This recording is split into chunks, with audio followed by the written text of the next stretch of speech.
你怎么来了？当然因为大人呢。天助我也！让他亲眼看着第13回，那比我回去说给他听可直观多了。宴会上那幅画，对大人来说意义非凡吧？我一眼就看出来了。我就想着，大人收留了我，我总得为大人做点什么吧，是不是？所以你就跑过来了。不入虎穴，焉得虎子？那你又是怎么进来的呢？司泮堂的结界法阵，你一个寻常仙子，就这么大摇大摆的进来了？倒也没有大摇大摆了，但确实是光明正大的。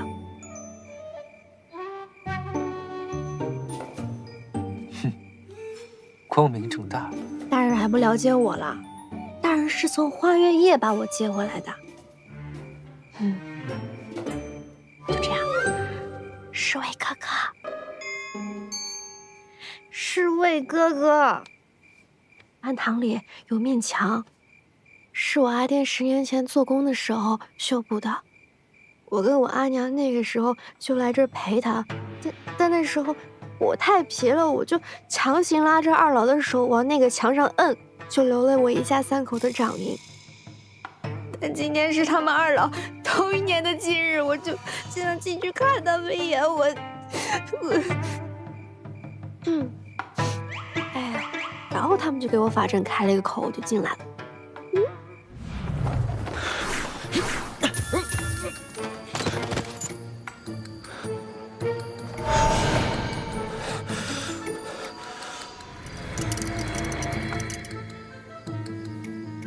那小崽子干的。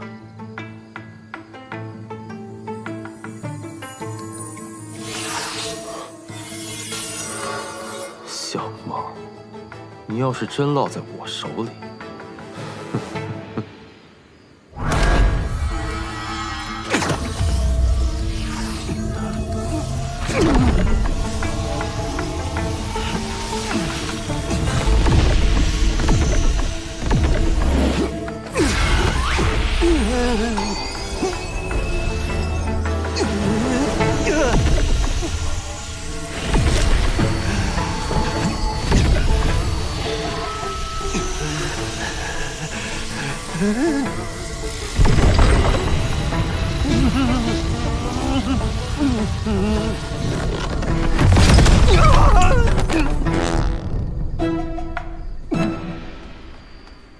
蠢东西！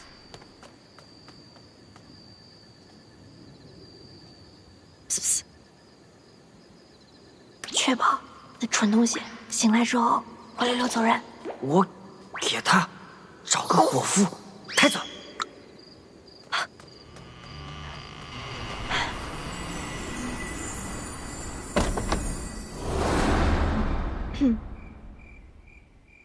你怎么知道墙上有那东西？靠边啊，根本没有。哦，那他们就信了。哎呀，我就加了点动作，我稍稍扯了扯衣领，他们还能不信啊？够了，够了，走。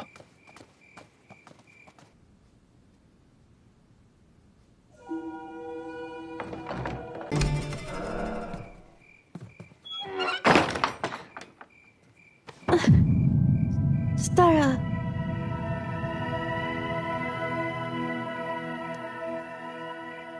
你到底是谁？你回到花月也不过半个时辰，言笑就带人过来了。这跟我有什么关系啊？大人不会怀疑是我把消息传出去的吧？瑶光山的破镜子还对你有了反应，你到底是谁？大人，放开我，疼！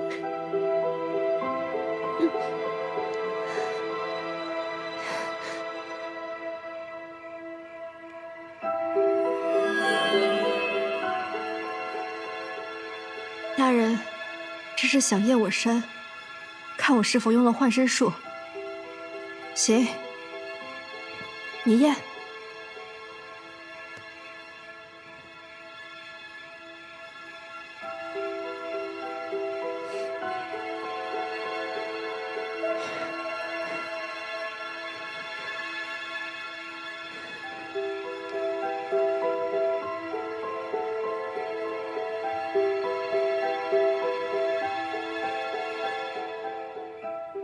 是铁了心要冤枉我是吗？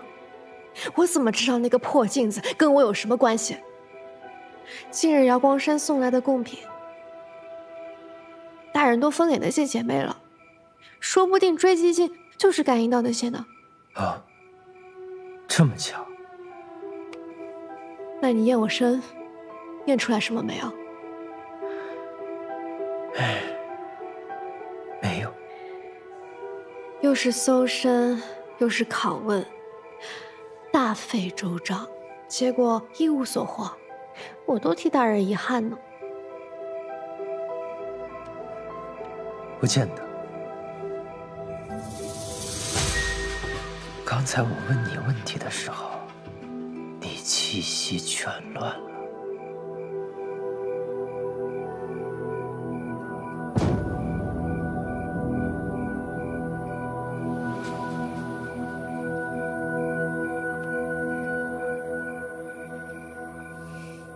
大人才是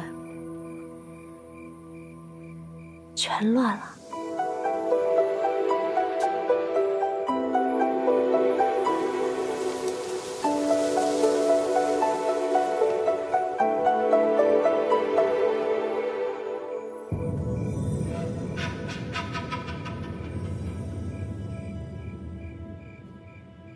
大人若是不信我，我走便是了。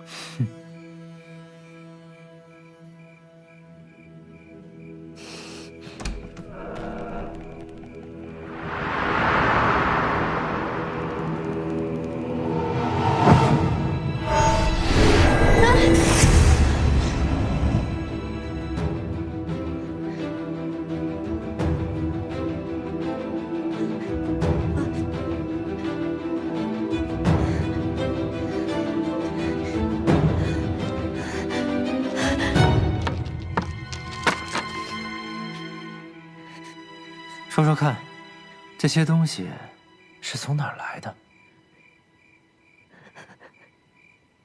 大人饶命！大人饶命！为何要在乌龟海偷盗？因为太穷了。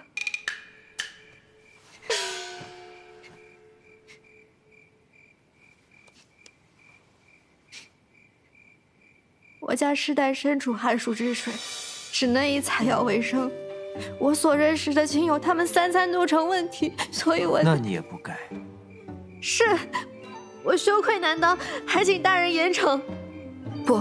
不能严惩。我愿借3餐，徐婆婆的家务我全包了。如果大人有需要，我还有需要你直接说就是了。啊，我对言笑说了，你就是乌龟海的女主人。往后若是你有需要，直接开口便是。还有，这房间以后是你的了。这房间，谢谢大人，谢谢大人，谢谢大人，谢谢大人。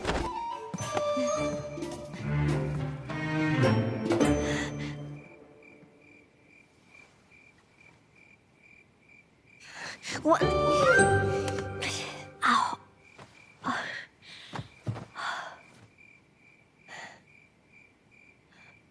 季布在此人疑心极重，我们必须要有多手准备。另外，让你准备的东西呢？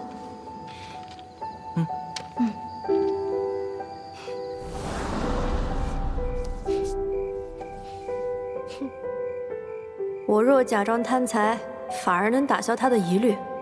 只要能解毒，可以让你先嚣张几日。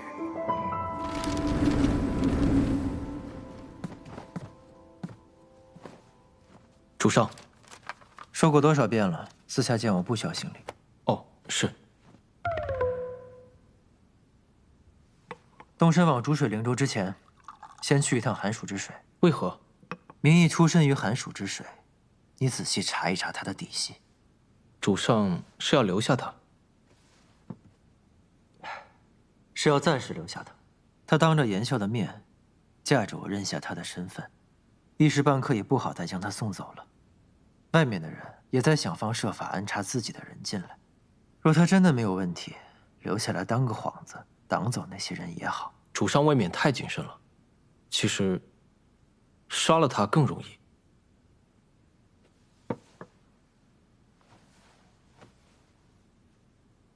若他真是寒暑之水，采药仙家的孩子，那他对于我的计划就还有用处。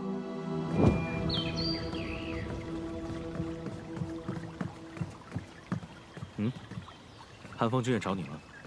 没啊，我就是来玩的。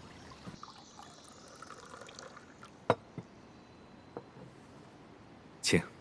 谢了。哇，好好喝呀！属下无能，那季伯仔把花月夜的仙子又接了回去，用它做挡箭牌，拒不收人。既然软的不吃，那就来硬的呗。硬的不行啊，太硌牙了。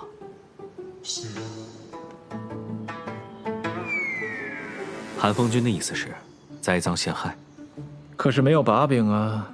这壶有把柄也不好拿呀。还是让本君亲自去感受一下这乌龟海到底是个什么样的地方。韩风君说的是。现在外面看不见，也听不着我们了。你真可以啊！一番操作下来，成功稳住了季伯仔，还让他把你留了下来。吉星渊现在的局面，就是神君缠绵病榻，寻常总是昏睡不醒。其膝下唯有一女，不可能继承君位。其胞弟韩风君穆其柏，极有可能就是未来的神君。但是谁都没想到，这天机公主竟挖出了身在沉渊的季伯仔，让连连落败的吉星渊跻身上境。我果然没看错人。而七云大会收尾之后，天机公主也愿意和季伯仔联姻。这韩风君不会乐见其成，于是他表面上是在拉拢季伯仔，实则是在警惕他和天机公主结成联盟。所以季伯仔需要挡箭牌，就像我需要抓板。所以这乌龟海也很难让季伯仔放心的藏黄粱梦。你查过他身上吗？我查什么？你想呀，最宝贵的东西，没准都随身带在身边呢。怎么可能这么明显？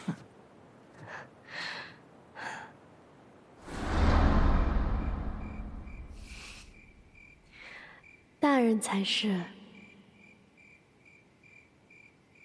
全乱了。难不成还真在身上？但你能搜他的身吗？搜身也许不行，但是能达到搜身效果的，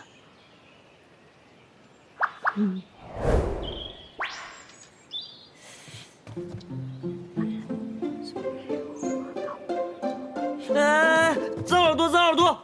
什么主人呢？你不知道我年纪还小呢。变回来吧。哎，一会儿奖励你小鱼干。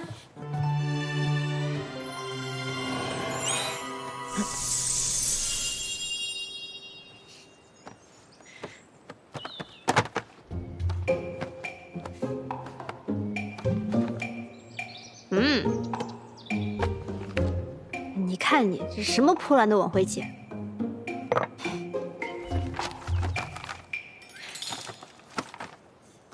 找到了。你逃命路上怎么还带闲书啊？自从我知道他把花月夜当家住之后，我好费心才找到的。你主人我呢，学东西太快，这点东西，这是什么呀？这都。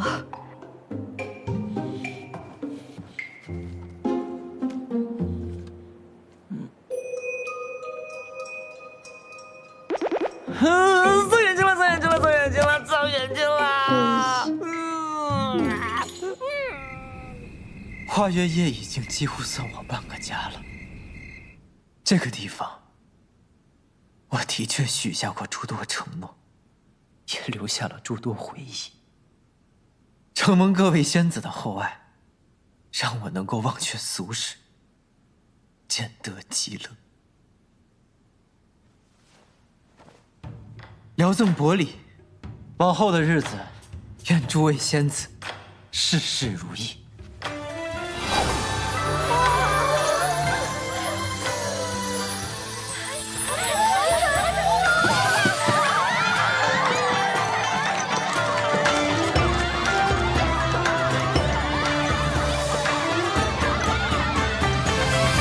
我答应给你的东西，很快就能拿到了。之前说好的事，你不会后悔吧？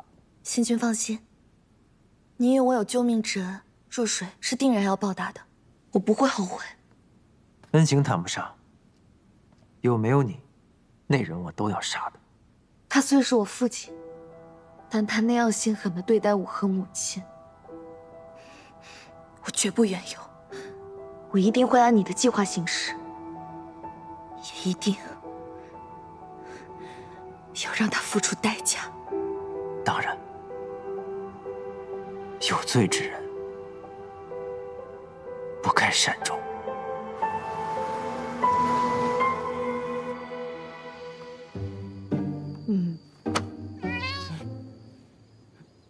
今时的我，已通读灵修，宝朝非昨日的我了。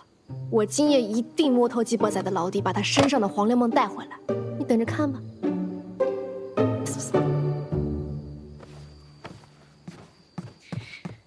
帮我弄件衣服。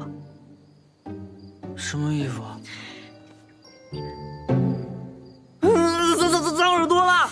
赶紧的，快点。拿我天生的弱点对付，你不觉得自己过分？不过分。哪个小猫咪最听话呀？我最听话。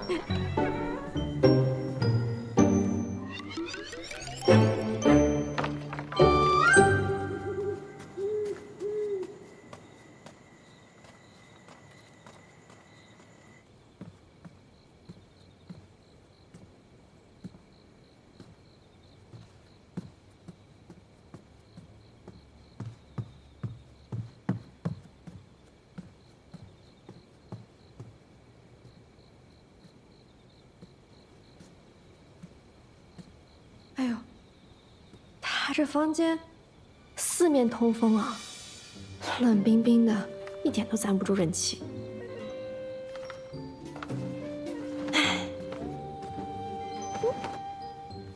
哎呀，小小季伯仔还想难倒我呀？哼！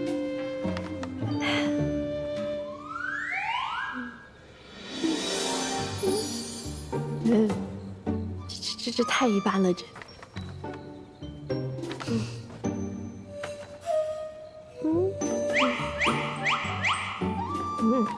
普通。哎，好，哎，回来了。这能行吗？这。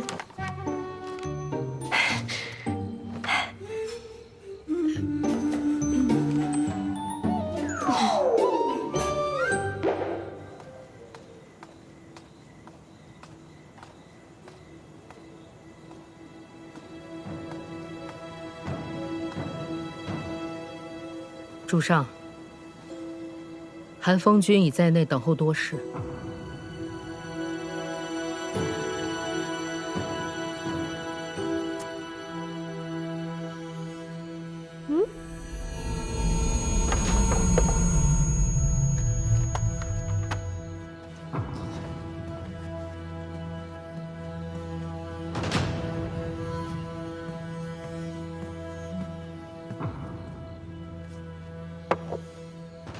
于静，于静，当初要不是你，我可能就死在季伯仔手里了。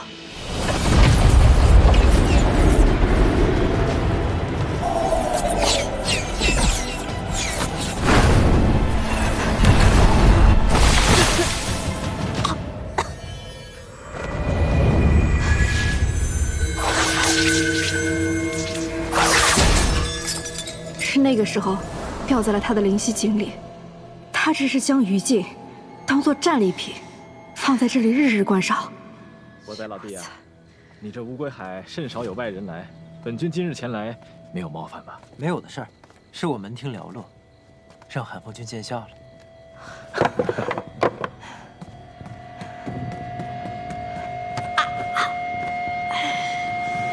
这就是博仔老弟你平时生活的地方。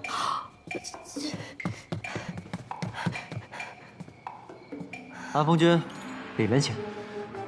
老弟啊，你这住处当真是敞亮透风啊！是啊，过去的沉渊，渊深逼塞，密不透风。过于幽闭的地方，大多藏污纳垢。我现在啊，就是喜欢这番一览无余。你当真是与众不同啊！不过，你这乌龟海只用那一个老妪，终究还是冷冷清清。不如还是本君给你安排2个人，让你这边也能热闹一点。韩风君，你可千万别，我怕我家那位小仙子又寻死觅活的。怎的寻得这样一个醋坛子？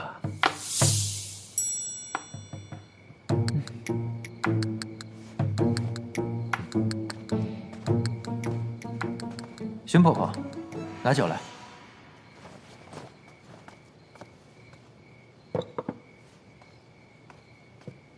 此酒可是经孟阳秋指点酿成，酒仙世家的方子，快尝尝。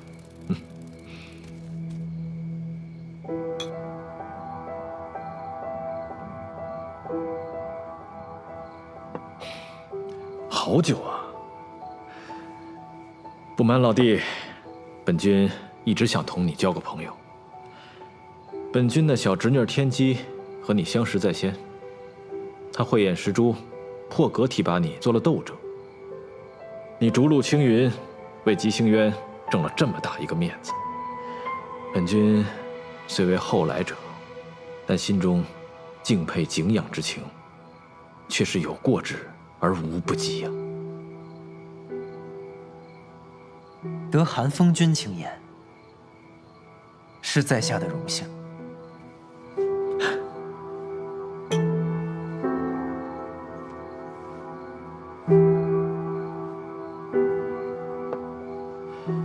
既然老弟你也愿意同本君交这个朋友，那本君心中好奇，老弟能否解惑一二啊？知无不言。吉星宫一直传闻，说老弟你的灵脉是靠离恨天得来，用了离恨天却能活下来，莫非是你手中有黄粱梦？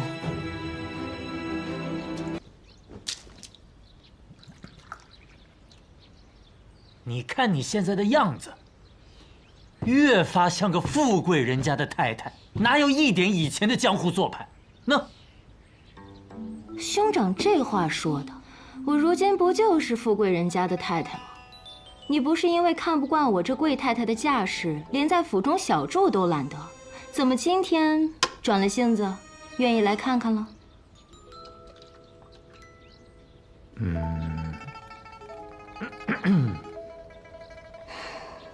都下去吧。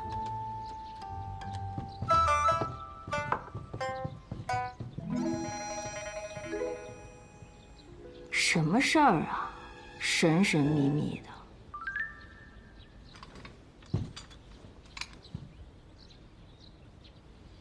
剑，真是一柄好剑。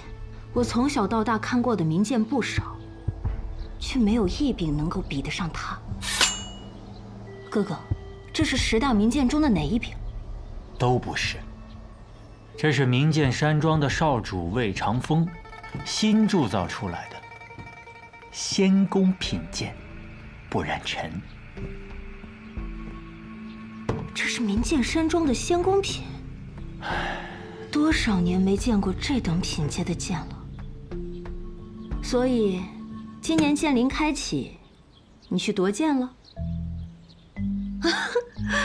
你要是靠毒夺了这把剑，怕不是要成为天下剑客的仇人啊！吼，恐怕这天下剑客的仇人要另有他人喽。我是去了剑林，但是剑不是我夺的，是你儿子亲手夺的。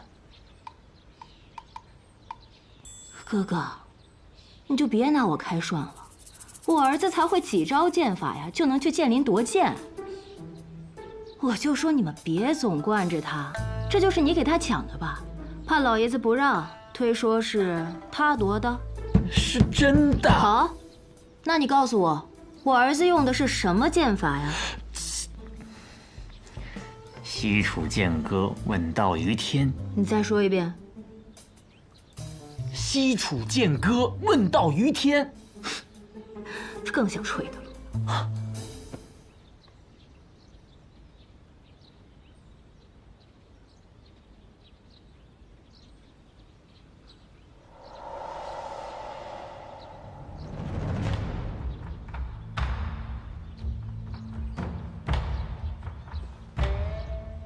明剑山庄，无双城，天下的剑客都看到了，或许还不只是天下的剑客。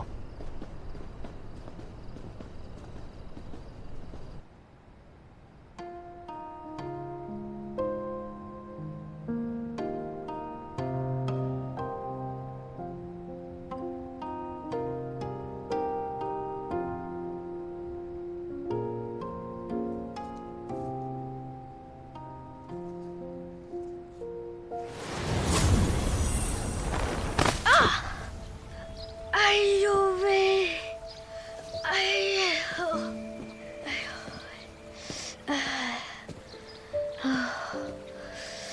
你是谁？如何到的这里？抱歉，抱歉，我不是故意闯进来的，我是在躲我家里的人呢。他们不知道又怎么，给我请了个先生来教我，跑着跑着就跑到老爷爷您这里来了。你就直接进来了？对呀，我刚爬上桥，没想到脚底一个打滑就摔进来了。就是那，哎，这，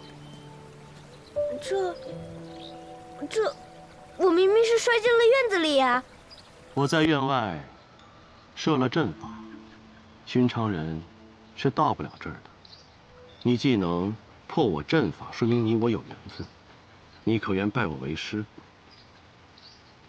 老爷爷，你要教我什么？教你什么？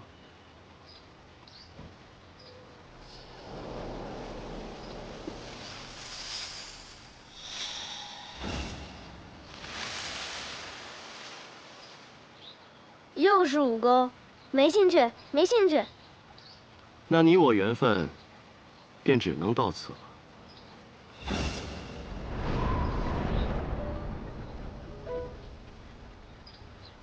去吧。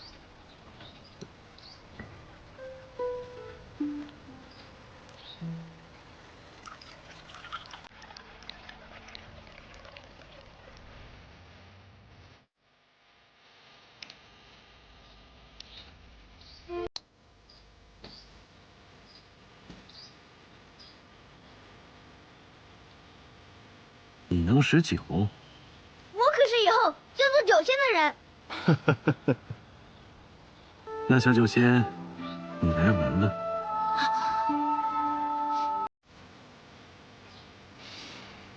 哦，哇，好香醇的酒，哪里买的？我也要去买。这酒可是买不到的，是我亲手酿的。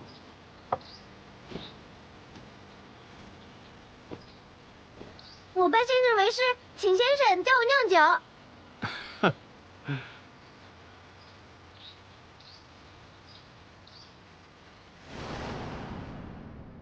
师傅，我是不是给您添了个天大的麻烦？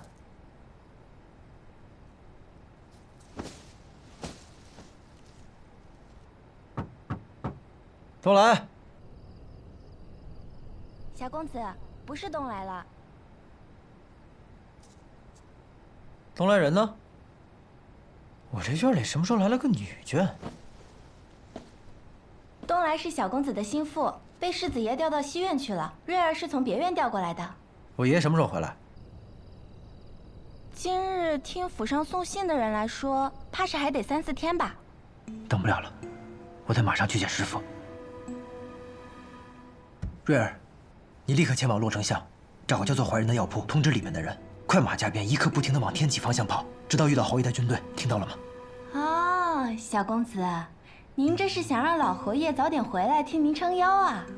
我可是世子妃的人啊！别演了，我娘亲肯定是装的骗我爹，好把你安排在我的身边，都是自己人。天哪，到底是谁给了小公子这样的自信啊？当然是我跟我娘亲这么多年来的默契啊。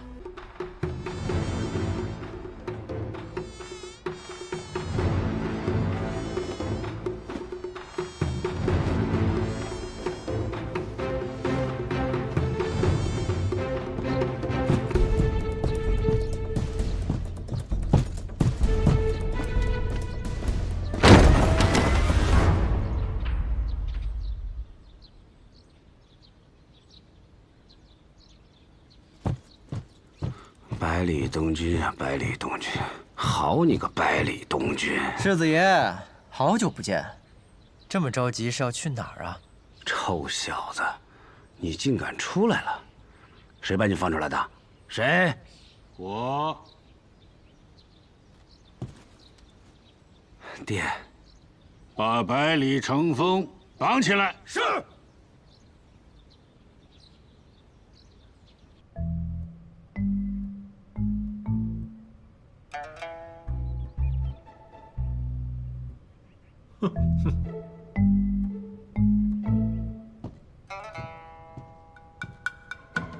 哟，世子爷，您怎么在这儿啊？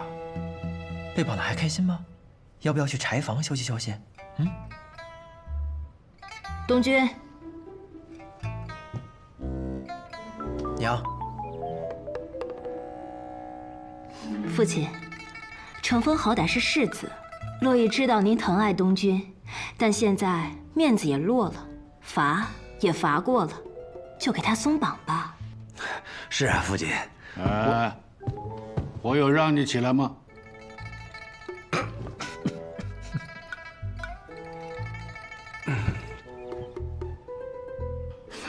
东君啊，你觉得呢？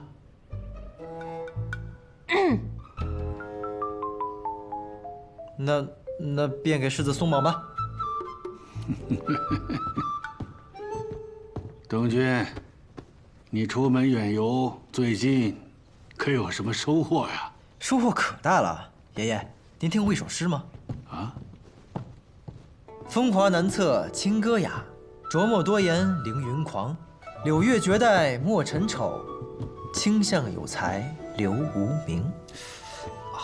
哦，北篱八公子，他们可是鼎鼎有名的大人物啊！不错，这次我就见到了其中的清歌、卓墨、凌云、柳月、墨尘这5位。不光如此，我还帮了他们一个忙。哦，来，东君。据我所知，他们平日都在天启城啊。这次他们是为了孤剑门而来，为了兄弟千里赴柴桑，仅凭这番义气，就十分值得我结交一番。东君啊，听你舅舅说你去剑林夺了一把剑，你不妨跟大伙说一说你在剑林的见闻吧。哦，那剑林，那叫一个气派宏伟。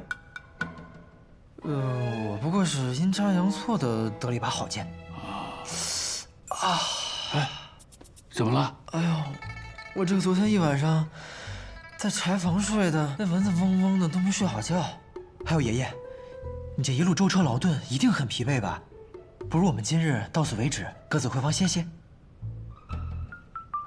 你看，东君啊，你长大了，懂得照顾爷爷了。好，赶紧回去休息啊。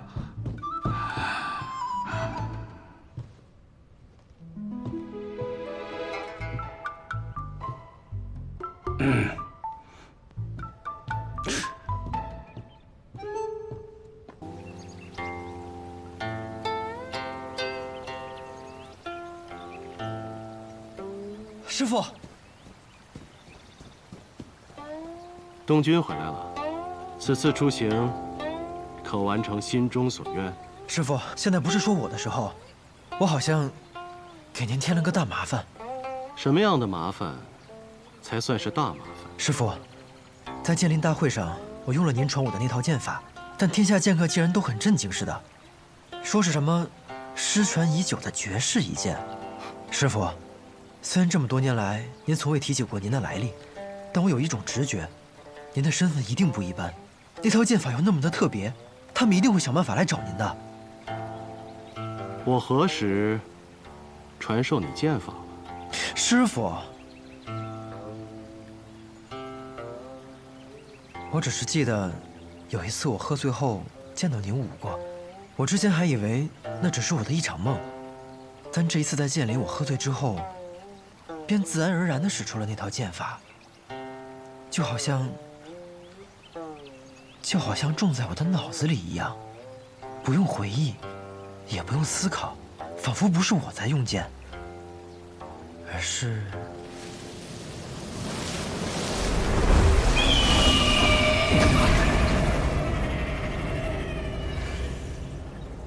剑在控制着我。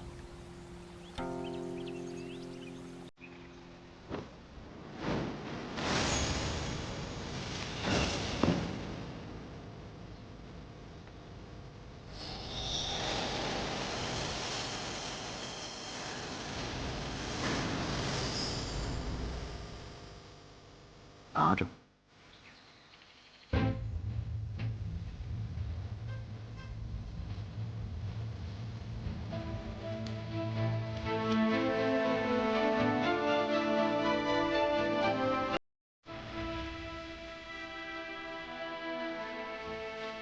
闭上眼，感受它。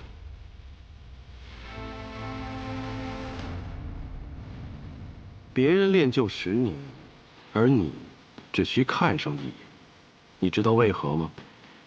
难道是因为我也是天生剑胚？好吧，我不知道。不是因为你是天生剑胚，而是因为你是百里东君，而百里东君是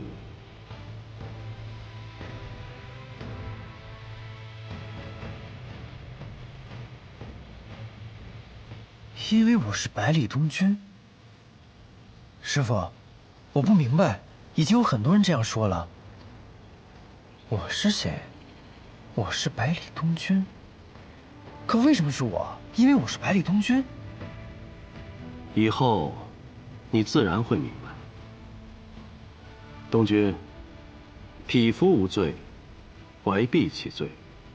你想要学剑吗？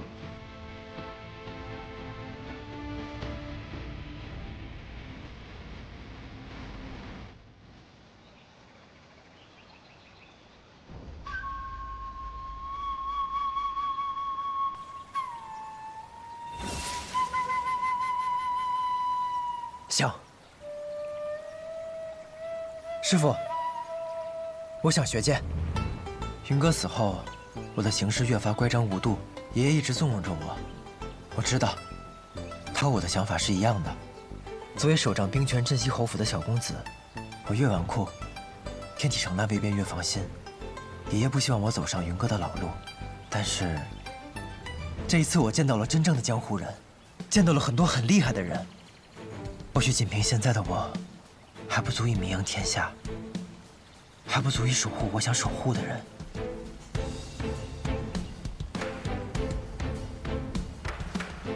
师傅，我也想仗剑去江湖上走一走，管他的圣心难测，百里东君绝不做安居一隅的笼中之雀。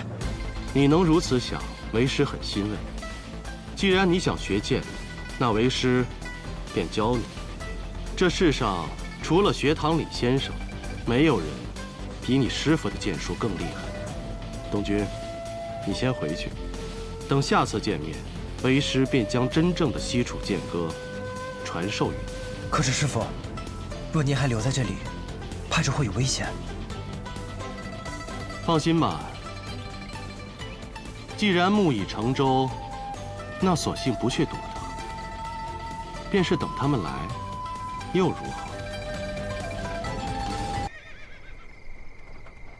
小姐，算算日子，白发紫衣大人应该已经回到天外天了。二小姐若是看到了他们，却没有看到小姐，指定要发脾气了。我让白发他们先走，是想看看北阙曾经的山河。星儿知道了缘由，他应该就不会生气了。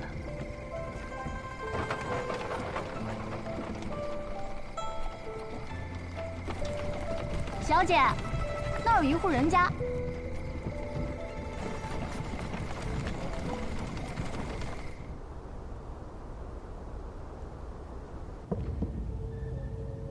进来。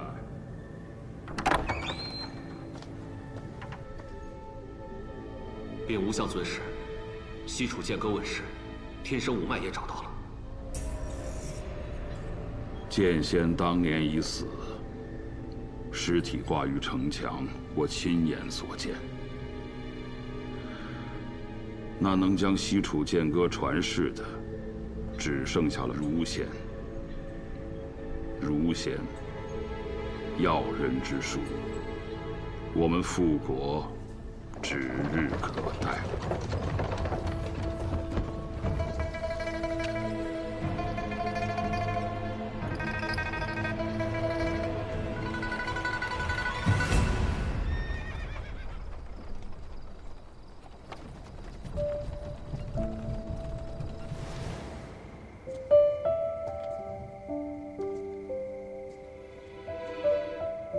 小姐，他们供奉的是咱们北阙的勾陈大帝，他们是我们北阙的子民。方才看到牌位上的生卒，娘子的夫君和公公，可是死于15年前。夫君和公公，因15年前北阙和北离一战，死在了沙场上。那你们有没有想过？如若一日北阙光复呢？北阙光复又能怎么样呢？我的丈夫，我的儿子都没有办法再回来了。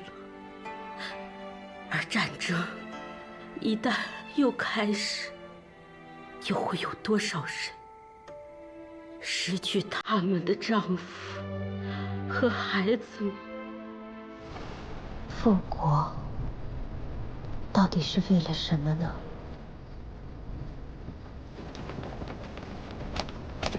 小姐，你在想什么呢？再往北20里，便是故都了吧？每年元宵，花灯满城。我原以为那是人间最和美的景象，可是好像不论它还是不是一个国家的都城，不论执掌它的还是不是那个人，若是10年安稳，到了元宵，依旧还会花灯满城。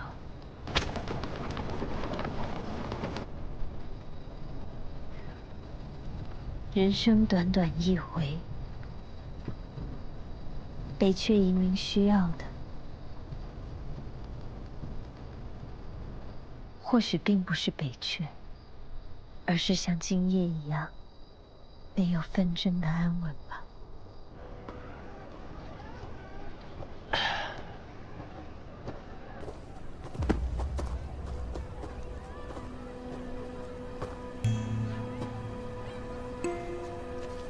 西楚剑术大道朝天，世人皆仰，退而让之，寻其轨道为我所用。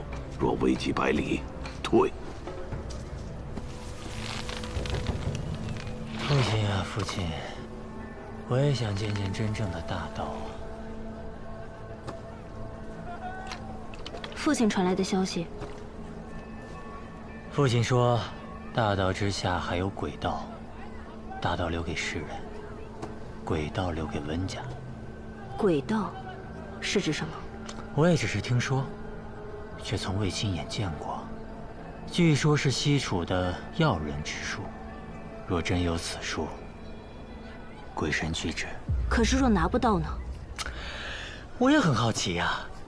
若真拿不到，妹妹是帮百里家，还是温家呀？哎呦，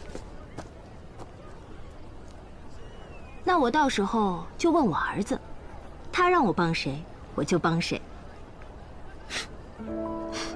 放心吧，父亲也说了，若危及百里，退。